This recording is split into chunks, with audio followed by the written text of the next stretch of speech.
I'm going to do my part. I'm going to stay a good distance behind the planters and the machinery on the road and not shake an angry fist and just wait that extra minute to minute and a half it's going to take me to get to places. That's my plans. Thanks. So you're going to carry the show today. Hey, let's do it.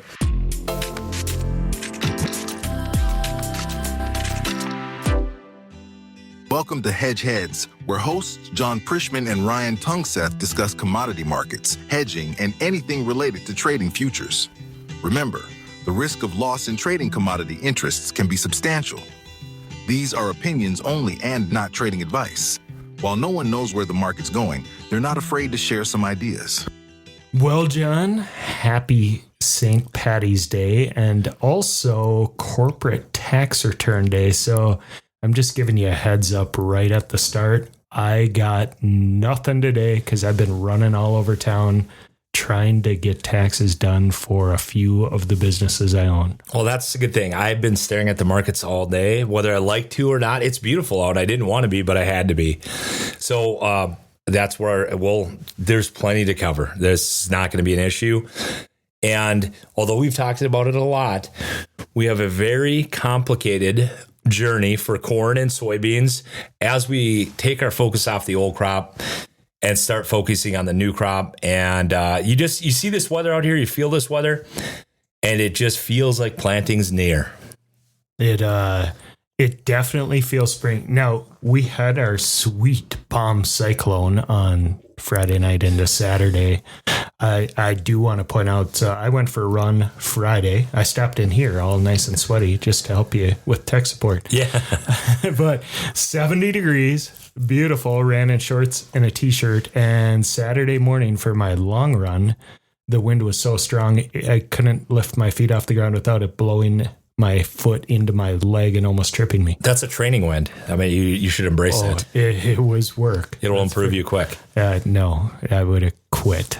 I wanted to quit. But today, point being, today feels beautiful. We're back to spring. What a weekend.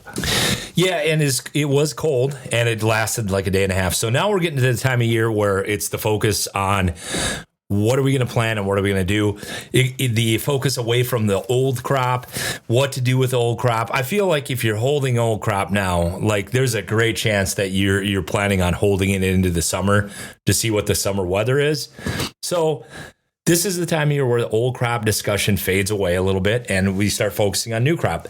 And I think personally, it's fraught with uncertainties, complications, a lot of questions, zero answers, and we're still waiting for the pieces of the puzzle. The one thing we do have is the weather, though. You look at the weather, they're going to take this number at the end of the month. March 31st, I believe, is the date, right? Yes. Yep. So we're going to take that date, and they will take the number seriously, meaning the snow's gone. It's I always use us as a gauge for snow because you really can't be much further north and farm. You can technically be a little bit, especially if you're a potato guy in North Dakota. Actually, that's highly profitable up there. But short of Cavalier, we're pretty far north. West Central, they call us, but it's still... so we're a great gauge with where everybody is in planting. Sure, it can be too wet, but it's very rare that we would have no snow and everybody else has snow. And if they did, it would be gone right away. So we're always a great gauge to see where we are for plantings. Looks right on schedule. So when you have this and you look at the end of the month, it's one of those deals where they're going to take this number and say, this is realistic at least. Because, the only thing that's going to hold guys back is going to be the insurance state, possibly too much rain. So they're going to take it. I don't even want to talk about the number. Who cares what they say? It's going to come out and people are still going to argue for the next 2 weeks. Actually, it's been kind of nice to have the tariff distraction. That way they don't argue about this nonstop on online. I was just going to bring that up too. It's been a week since I've heard arguments about the number, and I can't wait for the number. And we'll make the argument that you have to take the USDA's number, whether you like it or not. But that's not going to stop anyone from arguing about how wrong the USDA number is, including ourselves, probably. Yeah, and some of it's for internet clout and Twitter clout. Get your name known, throw an absurd number out there, and you're the guy that figured that out. You know, there's a lot of that going on. There's also it just generally they're distracted lately on Twitter because the way Twitter works is often tough to see where the fight begins. A lot of tension on Twitter. I don't know if you know, there's some politics going on that are affecting some prices, but it's more like it's some sort of argument begins with some sort of tweet. And I know that's very vague, but that's how it starts every time. That seems maybe slightly offensive, maybe not. Somebody that has a bunch of followers will blow it up, and then the arguing for the next 3 days ensues. And by the time I tune in, you often can't even tell where the argument started, where it's going, or why it is even happening. Things from sports and planting and not watching your kids to farmer seed trucks that are too fancy to who, I mean, honestly, it's gotten pretty bad. It's really not that enjoyable to read. And oftentimes you can't even see where the fight started. That is what I learned last week is if you sell seeds, you better not drive a new truck. Well, there's a lot of rules. There's a lot of new rules out there about new trucks. Wow. And I've introduced a few of my clients to Twitter here recently, and I kind of regret it already, to be perfectly honest with you. They seem shocked by what it is. And I told them to ignore it, really. So it's they're not arguing over the acres. They're arguing over a lot of dumb stuff. There's even a podcast that is, I think it was in Wisconsin, that has like if they get in tweet arguments, they'll have this, what do they call it? Some list of where they deem these people worthy enough to argue. They respect enough of their opinions. And one of the guys we know personally was picked and I just can't remember what they call it, but it's some adversarial equal to them. But anyway, so the arguments are annoying online. We'll get that number out, and it is what it is. We're going to move forward from that, and then we'll start with what we need to do for better planning, for better hedging. The problem we have, and it's a big problem this year, is, and I've said it often, last year was probably one of the easiest corn markets to hedge ever in the history of corn. And people can argue with that, and they're wrong. You could buy an entire summer's worth of protection. I'm just going to point out, this podcast is now a year old. So if you want to see if John agrees with himself, you can always go back and find episodes from last spring. Look it up. Look it up. I invite you to look it up. All right. Sorry, that was my quick aside just to say. Yeah, that's the one nice thing about the podcast is you can go back and look at historically what our opinion was before the big turns. And that's what I think is important. Okay. Sorry, I interrupted. So no, easiest year to hedge ever. It was frustrating. No one seemed to want to. Now, did I handle it well along the way? That's a whole nother story when you think you can zig and zag perfect. Applying it was easy. You could buy an entire summer, cover the entire summer, have a floor established at 465 futures, have your upside wide open, and not be open to margin calls. I mean, it just doesn't get easier than that. The new crop price was the same price as it is this year. Actually, like just before it fell here a few days ago, they were the exact same price. So there wasn't much difference in price levels. Now, what's different this year is the premium's way higher. We have far more unknowns than we had last year. Weather's always an unknown. And it doesn't feel like there's no margin to buy. There's no leftover margin to buy this, to protect this price this year. And it's way more expensive. So you just don't have the same setup. Can you do it? Absolutely. But you're going to be paying 20, 25% more for the exact same hedge. So it doesn't work near as good as it did last year. Specifically, $5 puts were 34 cents last year. Now, I'm not saying to the day, but in this region, and I believe last I looked, and I can look this up, or you can while I'm talking, the December puts are now the exact same thing, Excuse me while I scroll. I was just going to look for the cricket sound effect while you were scrolling. But, it's 65 cents. It's 25 cents is way low, or 25%. It's 50% more expensive this year than it was last year. So you're paying 65 cents for the same 34-cent put, and it's a horrible deal. So when you pay 65 cents instead of 35 cents, that extra 30 cents right there is your profit on your corn. Makes a huge difference this year. And that's why we're in the problem that we're in with corn. And to make matters worse, I mean, we just don't have any of these answers on tariffs. I mean, what's your first inkling on the weather? That's another argument they're having right now. The drought talk has officially begun. I mean, I will say certainly through here, we haven't had a ton of moisture. We did have a very wet summer up until, what was it, August? Through July was very wet. And then since August, it's been light. I mean, we talked about the fall podcast. We talked about it was hard to get boats into the lake. Yes. Again. So, and it's not like we got a ton of snow over winter. So you can certainly make some drought arguments, I think. Yeah. And but the weather's the weather right now too, right? So you're not going to load, who's going to put a whole bunch of premium into the corn price today because it might be dry in July. Especially when a market thinks there's a big acreage number at the end of this month, it's hard to establish a rally. We've got nothing but good news up front, and they continue to bear spread every day, meaning the front's falling more than the back end, which is the exact opposite of what you would want to see in a healthy market. So there's not a lot of good news short term. You have the Trump thing, Trump and the tariffs. He talked about it again this weekend. April 2nd's the date. He said if they're not fixed by then, the deal's off, like forever. Like there's no more negotiating. That wasn't a really happy feeling that we only have 2 weeks to decide all this, but things do change. I wouldn't wait too much with that, but I think the people on the other side of that date do believe that he will do that. So that's something we have. So we got a lot of negative, I would call it negative stuff going on into the end of the month. And it just doesn't look good. And that's what I was talking about, the complicated journey of corn. We don't have any of the answers that we need. So what am I doing? Sitting on my hands. Sometimes that's the market you're given.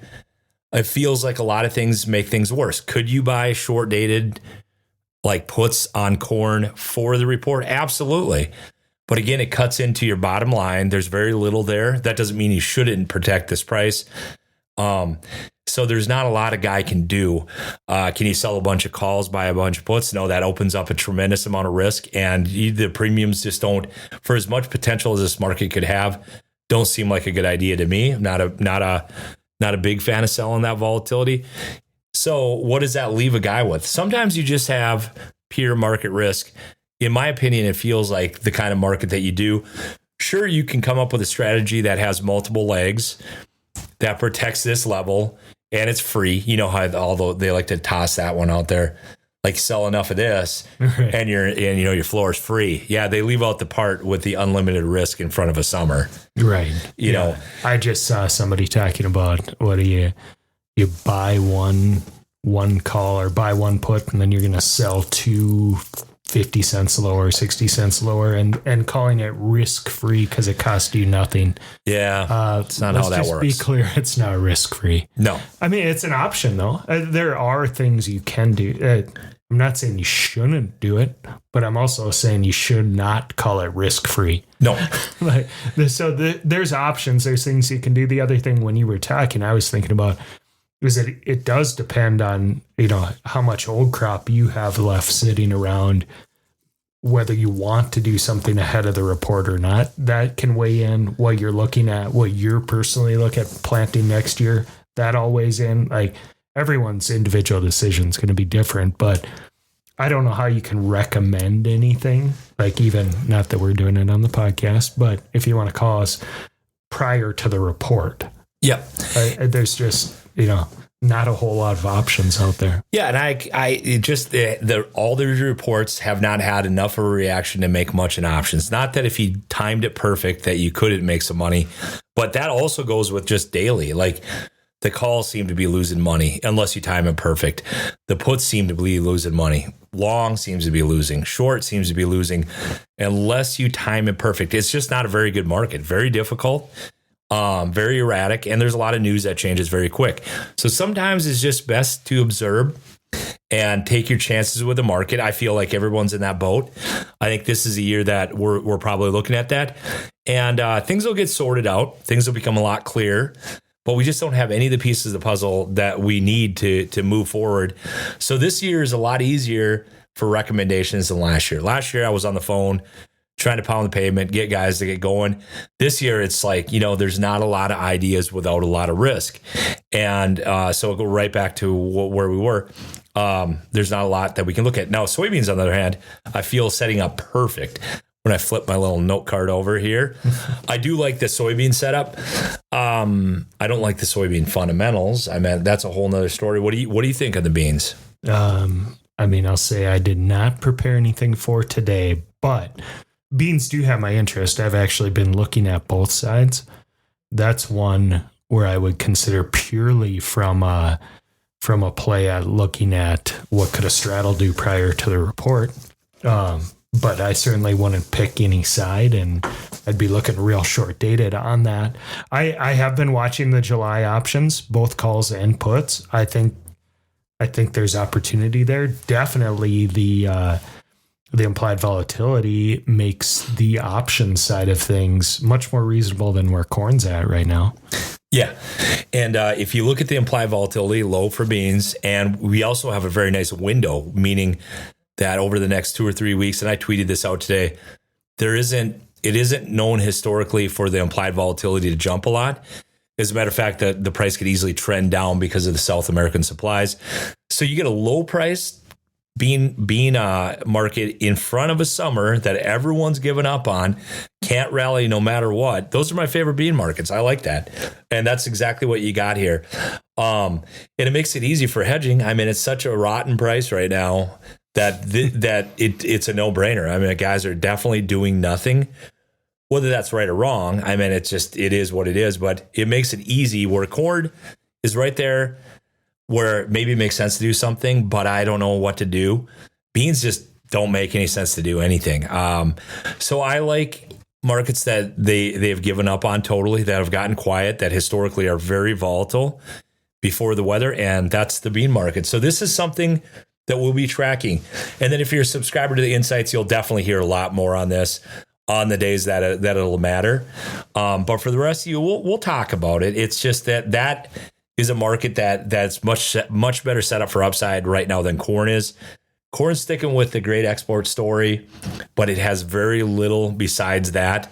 Where beans, everyone thinks it can't go up. And it's just this market that's never going up again because of South America. Things change quick, especially in the soybeans. It's a market that I'm definitely following. I want to get involved in at some point. But what are we going to do? We have no clear weather pattern, like we talked about earlier. This isn't exactly a bearish weather pattern, but it's not bullish yet. It's a really hard to pin down pattern is what this is. Right. It goes with it looks like it's going to get really wet, and then it kind of been disappointing all winter long. Like the moisture hasn't been there, but then you can't wait too much on winter patterns into summer. We got this early feeling spring, but that can change. Last year we had that. Then it got cold, very cold in April, and started raining nonstop. And really what set off the bear market last year was the weather flipped from very hot and dry early to very cool and wet for a good portion of the summer. So wildly unpredictable. I don't have a good feeling for this. In the drought year 2012, it was really warm and dry the whole winter, and it just never let up. Like it was a really clear pattern. The funny thing is the futures, and a lot of people forget this, and I'm going to tie it right back into that July option story again here, is they ran these futures down on extremely hot and dry weather all through June. They were in a bad mood. The funds didn't like corn. It got in early, got in a lot of acreage, but they didn't like that. They just didn't like I want to invest in corn because it's hot and dry. As a matter of fact, they fought it to the bitter end. They fought it till the day the July options expired worthless. The calls, the infamous calls. That you had how many of? I had lots. I had lots of calls. But to make matters worse, for those that missed the story, is I also had December put spot that year. You couldn't miss with that deal. I mean, how could you possibly have both the weather events wrong in that short a time frame? Both sides, isn't it? That was not easy to do. Yeah. Not easy at all. But anyway, so that's where we're at. It was evident it was dry early there. And that's often how droughts go. They don't just, you hear flash drought and weird things they talk about on Twitter, but really it starts off and it's pretty noticeable early on. So that's just something that we'll take day by day.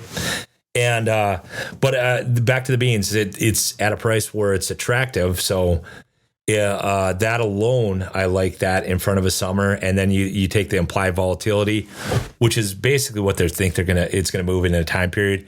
And it's low relative to history. I mean, it's not the lowest, but still very good deal.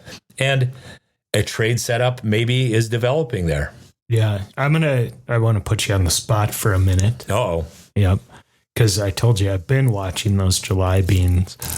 Now, you mentioned earlier the fundamentals don't seem to be great for beans, which is, saying unlikely, or the fundamentals don't support a much higher move at the moment as we're recording this. How about that? Okay, so, but the call put skew is skewed way towards calls, which it almost always is for beans this year. So, for example, as I'm looking right now while we're recording these, prices may not be here in 6 hours when the market opens again tonight, but 940 put trading for 7 cents and $11 call trading for 13.5 cents.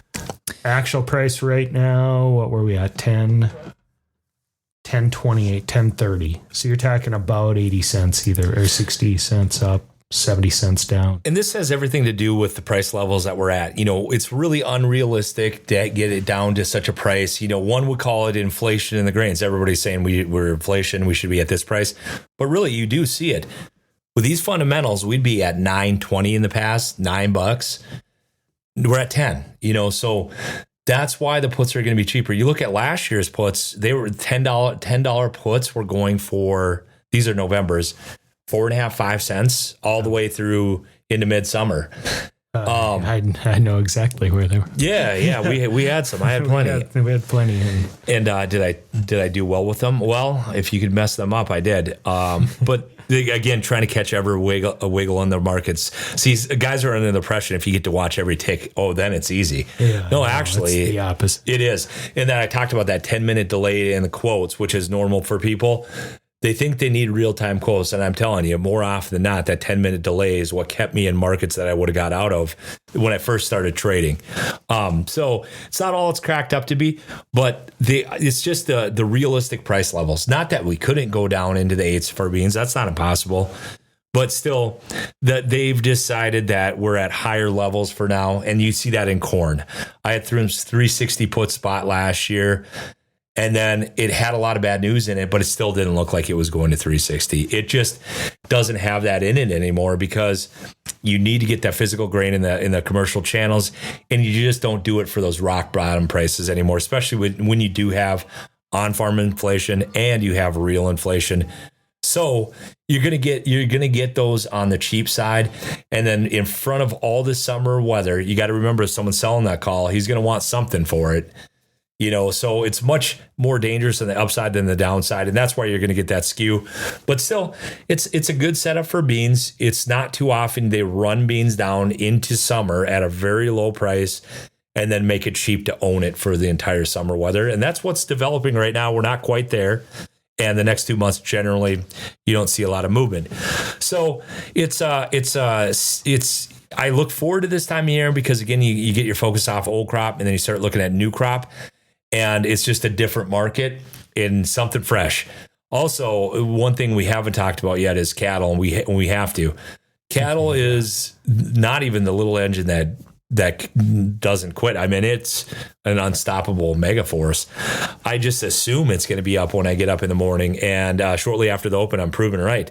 Now, I don't get involved in markets like that. Why would I buy something that just easily goes up every day and there's no sweat? Right. Those are Why no fun. make money? I mean, who wants to make money? I want to be the guy that picked the top there. I want to fight this thing. No, I should, but I can put a top in if you want me to. I'll just buy it tomorrow morning. Let me know when you do buy. It's just this market that is it's worked a long time to get where we are. The meat demand, the whole meat is actually healthy for you, beef, and cholesterol might not be as important as the doctor said. And this is definitely not medical advice by any stretch, but it really is what's happening in the beef. People like the taste of it. They maybe aren't taking the advice that they had in the past about eggs and beef. And they prefer this protein, whether the hogs are too leaned out and there's not enough flavor. It was already unforgiving to cook the way it was. Hogs are even tougher to cook. There's certainly parts of the hog that are, bacon's more popular than ever, and the loin and obviously the tenderloin. But if you're staring at this cheap meat, pork versus beef, which is a record right now, they still are choosing the beef. And that's what's different here. That's what I was driving at. And also you look at chicken breasts and boneless, skinless. You pick up a package of those, it's like $11, $12. We're right next to a grocery store here. And people are like, hey, look at that T-bone. I can get that T-bone for another $1 over the chicken. So people are choosing beef. That's really what's driving this market. You look at the animals, and there's not a lot less. They're heavier than they were this time last year, I believe, or they had been for the last few months. There seems to be the same amount of beef around, or slightly less numbers in cattle, but it's the preference for beef over these other meats. And that is what makes a very strong market, a demand-driven market. So from where I sit, this is sustainable as long as the demand is there.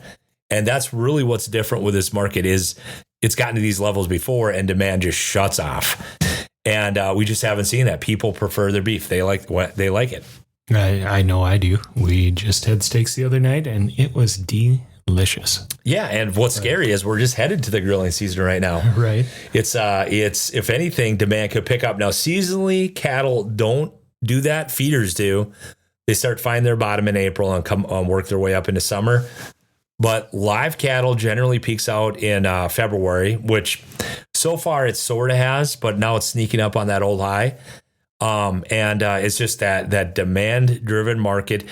Everyone wants to know when it's done, and that's the answer. I mean, it's when the consumer says that's too expensive is when you're going to find your top in beef, and we're just not there yet. I mean, it's just another big up day.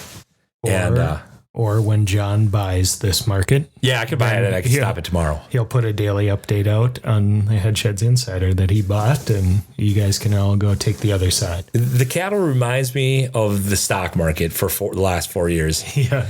Every day, this thing's going to top out. I should just short it. How about let's buy it and ride it up for 4 years? Where's that part? Now, if cattle feels like that market... but at the same time, I've been around long enough to know that when it looks too easy, it usually is about the end of it. But right now, there's just no signs of it. I mean, we talked the seasonal cattle at the beginning of February here, and it took a little dip a few weeks ago. But man, since then, I should have bought on that dip. But coulda, woulda, shoulda. Yeah, and cattle's not known for dipping and then going right back up to the old highs. So this is all kind of brand new. The guys in the feeder barns, they're bidding them up more than ever. So none of it's stopping yet, but it's a market that we're monitoring. I'm definitely tempted to start looking at hedges here. And that's something that'll also be discussed on the Insider. What levels, what strategies. Everything's really expensive, and a lot of it's high risk. And that's been the problem with cattle. Other guys are using maybe the LRP and stuff like that. But we're getting to levels where it's, financially a good idea to at least look at the numbers. And I have been, and we've been going over the numbers. It's just very expensive. I agree with you. Sorry, I got Ryan distracted with the, I got him looking at the computer, and then I gave him his little segue there, and he was looking up stats. I was looking up stats, so, and I don't have any at the moment, anything that was worth sharing. So yeah, I think new all-time highs today in feeders, if I'm not mistaken, and then the live cattle, they haven't taken out, some of the contracts have taken out their highs. Some haven't, so it's a little mixed there. But I was actually looking at June at over $2, and I was trying to look up quick when, if ever, that was there. Yeah, and I'm definitely monitoring spreads. I like to top pick by bear spreading, and there's certain bear spreads that I really like in cattle. Actually, I've been in, and it's treated a guy well. But like the other markets, one pattern that's really consistent is, you have to get it. If you're in there trading, you have to grab your profits. Otherwise, it tends to go the other direction. Cattle's been that way. It's been directional, but still very unforgiving when it goes the other way. But there isn't too many markets that are following through. It's just this really difficult to navigate market.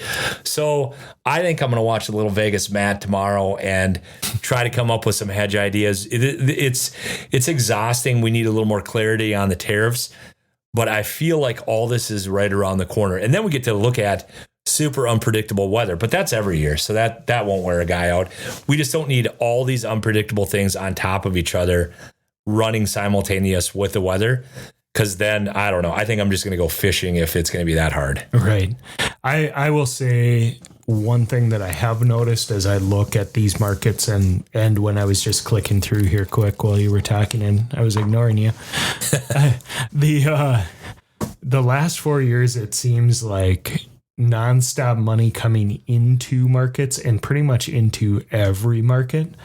And you're not seeing much money coming out of markets the last 4 years. I mean, it's been nuts that way. Yeah, the liquidity is slowly drying up with higher rates.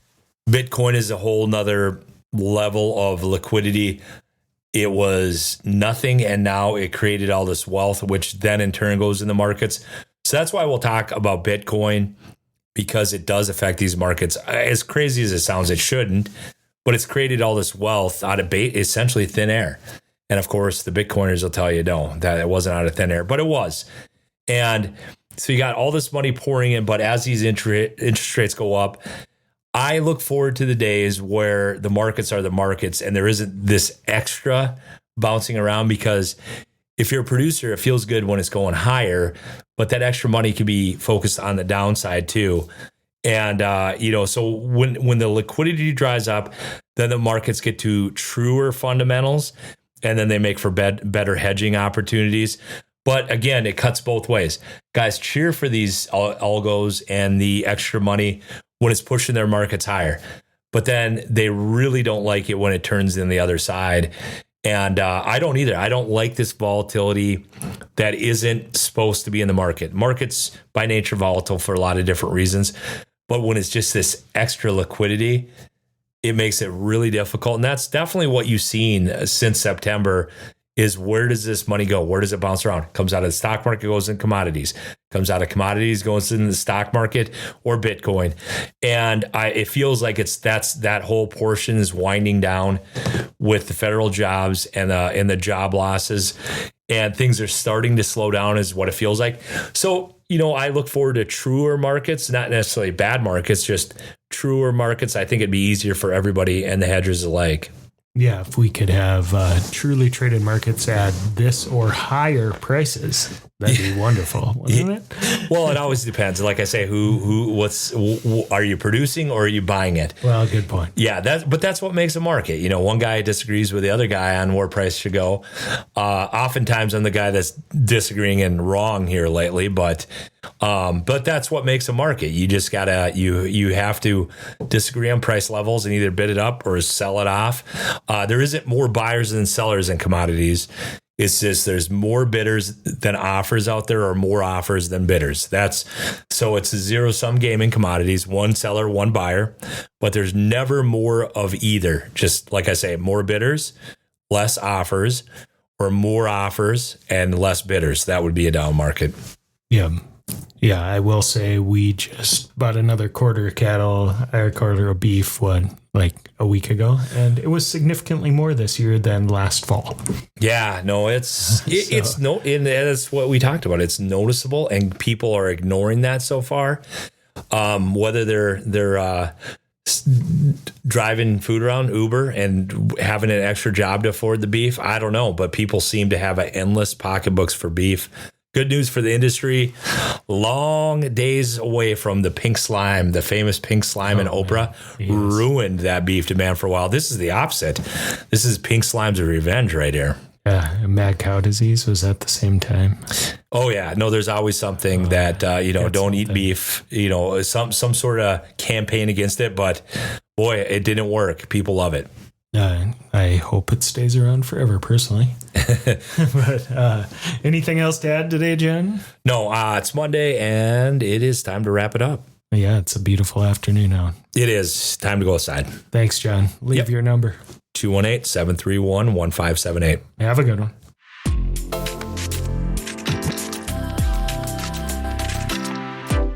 And I say these things and I mean them until I get on the road behind something really slow. Then I get angry. But this is the year that I really remember what I just said here.